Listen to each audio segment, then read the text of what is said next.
চলে আসলাম আজকে নতুন একটি রেসিপি নিয়ে। আর আজকের রেসিপিটি হলো খুবই মজার চকলেট কেক। অবশ্যই রেসিপিটি বাসায় ট্রাই করবেন। আমার বাসায় তো সবাই অনেক পছন্দ করেছে কেকটি, এবং আমি এই কেকটি অনেকবার বানিয়েছি, প্রত্যেকবারই সাকসেসফুল হয়েছি। ইনশাল্লাহ আপনারাও সাকসেসফুল হবেন। তো নিয়ে নিলাম আমি এখানে আধা কাপ ময়দা, কোকো পাউডার, বেকিং পাউডার আর বেকিং সোডা। ময়দা না থাকলে আপনারা অবশ্যই আটা ব্যবহার করতে পারবেন। এখন আমি ইনগ্রেডিয়েন্টসগুলোকে খুব ভালোভাবে চেলে নেব। চালাটা কিন্তু ইম্পর্ট্যান্ট, এতে কিন্তু আমাদের কেকের যে আউটকামটা খুব বেশি ভালো হবে। এখন আমি ড্রাই ইনগ্রেডিয়েন্টসগুলো খুব ভালোভাবে মিক্স করে একপাশে রেখে দিচ্ছি। আরেকটা বাটিতে নিয়ে নিলাম ডিম অবশ্যই রুম টেম্পারেচারের হতে হবে। এখন আমি একটু একটু করে চিনি দিয়ে খুব ভালোভাবে বিট করে নেব।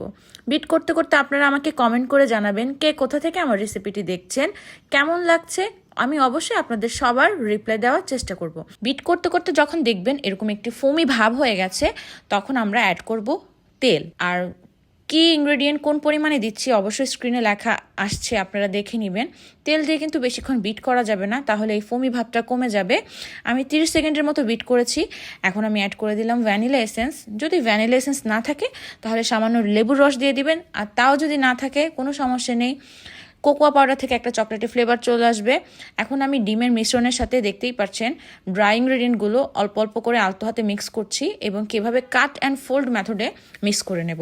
খুব বেশি যদি আমরা মিক্স করে ফেলি, ওভার মিক্স যদি করে ফেলি, তাহলে কিন্তু ডিমের ফোমটা বসে যাবে আর কেকটাও খুব বেশি ফুলবে না।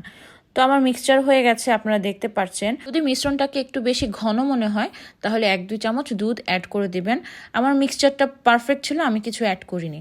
এখন এখানে আমি নিয়ে নিলাম 6 ইঞ্চি পরিমাণের একটি মোল্ড, খুব ভালোভাবে তেল ব্রাশ করে নিচ্ছি।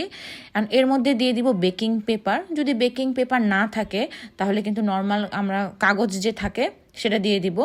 এখন আমি আমার কেকের মিশ্রণটা এভাবে ঢেলে দিচ্ছি। দেখতেই পাচ্ছেন আমার কেকের মিশ্রণের কনসিস্টেন্সিটা কেমন হয়েছে। খুব ভালোভাবে স্প্রেড করে এখন একটা টুথপিক দিয়ে এভাবে ঘুরিয়ে ঘুরিয়ে নিব, যাতে যদি কোনো এয়ার বাবলস থেকে থাকে তা চলে যাবে। এয়ার বাবলস বলতে যে আমরা কেক হওয়ার পর দেখি একটু বড় বড় হোল থাকে গর্তের মতো, তো ওগুলো চলে যাবে। এখন আমি আগে থেকে একটা পাতিল, একটা স্ট্যান্ড রেখে চুলায় গরম করে নিয়েছিলাম। 5 মিনিট গরম হওয়ার পর আমি কেকটা দিয়ে 20 থেকে 30 মিনিট বেক করেছি। স্ক্রিনে দেখতে পারবেন ওভেনে কিভাবে বেক করতে হবে আমি লিখে দিয়েছি। আমার কেকটা হয়ে গেছে, আমি টুথপিক দিয়ে চেক করলাম। এখন কেকটাকে আমরা সম্পূর্ণভাবে ঠান্ডা করে নিয়েছি।